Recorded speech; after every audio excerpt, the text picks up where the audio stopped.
Hello students, welcome back to our YouTube channel service study. बच्चों, आज मैं यहाँ पे कुछ क्वेश्चंस डिस्कस करने वाला हूँ और ये क्वेश्चंस आपके झारखंड पीजीटी और लैब असिस्टेंट एग्जाम में पूछे गए क्वेश्चंस हैं, पीवाईक्यूज हैं।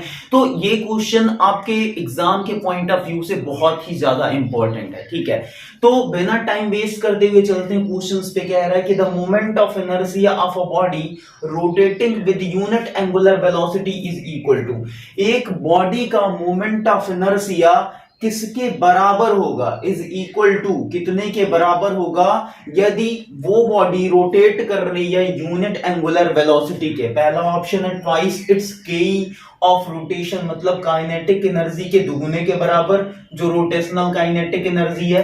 Half of its kinetic energy of rotation, it's kinetic energy of rotation, and last option is 4 times of its kinetic energy of rotation. ठीक है, मतलब कि हमको बताना है कि जो मोमेंट ऑफ इनर्शिया है और वो बॉडी जो रोटेट कर रही है यूनिट एंगुलर वेलोसिटी से, उसका मोमेंट ऑफ इनर्शिया किसके बराबर होगा। काइनेटिक एनर्जी और मोमेंट ऑफ इनर्शिया के बीच रिलेशन डेवलप करना है। तो आपने एक सिंपल सा फॉर्मूला पढ़ा होगा कि kinetic energy of rotation is equal to क्या होता है, हाफ आई ओमेगा स्क्वायर। अगर ये नहीं पता तो कोई दिक्कत नहीं है। देखो, आपने पढ़ा होगा जनरल सा formula kinetic energy of translational, जो आप नॉर्मली पढ़ते हो लीनियर मोशन के केस में, हाफ एम वी स्क्वायर। ठीक है, और आपने एनालॉजी पढ़ी होगी कि मास जैसे लीनियर मोशन के लिए होता है, उसी तरीके से अगर हम रोटेशनल की बात करेंगे तो मास रिप्लेस हो जाता है मोमेंट ऑफ इनर्शिया से।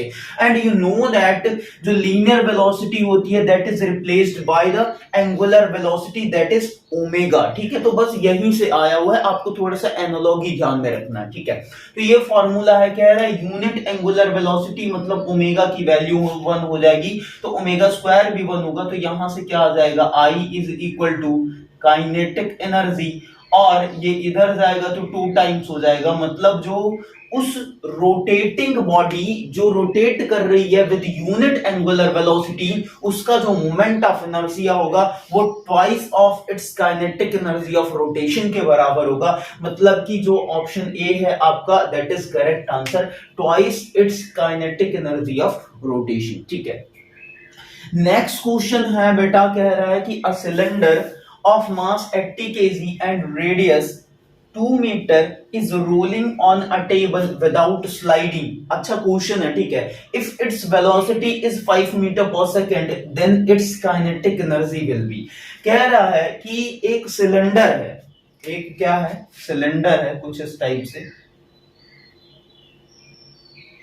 ठीक है, अब कह रहा है कि इसका जो मास दिया है बेटा, मास की वैल्यू है 80 केजी। ठीक है, लिख नहीं रहे, लिखा हुआ है 80 केजी, और रेडियस दिया सिलेंडर का 2 मीटर, जो कि रोल कर रहा है विदाउट स्लाइडिंग। मतलब कि जैसे ये मार्कर है, अब ये ऐसे रोल कर रहा है। ठीक है, ये तो स्लाइड भी कर रहा है थोड़ा थोड़ा, बट मैं कोशिश करा रहा हूं कि स्लाइड ना करे।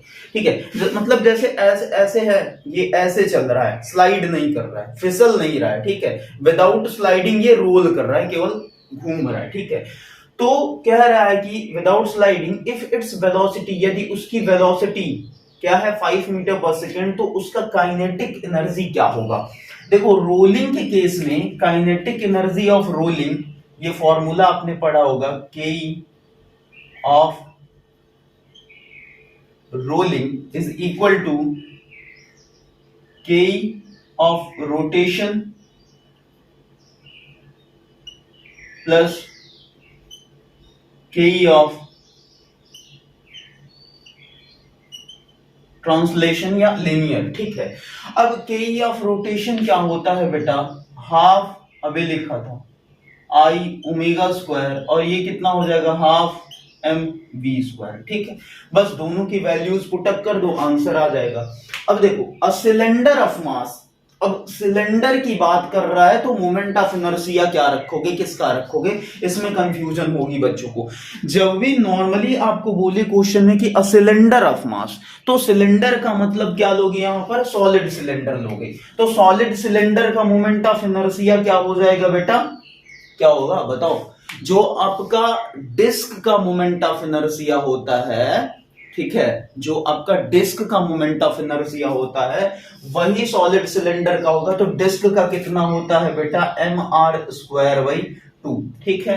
तो यहां पर ये वैल्यू रख देंगे 1/2 इंटू mr², ठीक है। r² मतलब कैपिटल R का स्क्वायर अपॉन में 2 इंटू ओमेगा स्क्वायर, ठीक। ओमेगा दिया नहीं है आपका, ओमेगा को कन्वर्ट करना पड़ेगा वेलोसिटी के टर्म में। तो v इज इक्वल टू क्या होता है, ओमेगा इंटू आर होता है। तो omega is equal to v by r हो जाएगा। तो यहां से मैं लिख सकता हूं v² बाई r², ठीक है।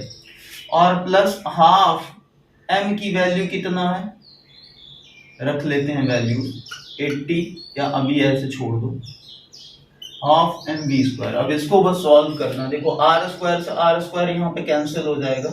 अब देखो यहाँ पे सारी वैल्यूज अगर पुटअप करोगे तो ये कितना हो जाएगा, 1/2 1/2 1/4 इंटू मास कितना है 80 kg, और इंटू वेलोसिटी कितना है 5 स्क्वायर करेंगे तो 25, प्लस इधर आ जाएगा 1/2 इंटू मास है 80 और वेलोसिटी कितनी है 5 है, स्क्वायर करोगे तो 25 आ जाएगा, ठीक है। दिख रहा है आपको, हाँ दिख रहा है।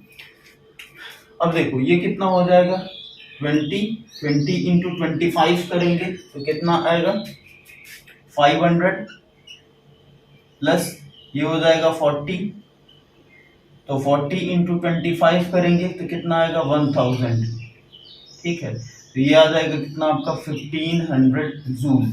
अब देख लो ऑप्शन ए आपका करेक्ट आंसर होगा, बहुत ही हलवा क्वेश्चन था, ठीक है। 1500 जूल आपका kinetic energy of rolling r है, ठीक है।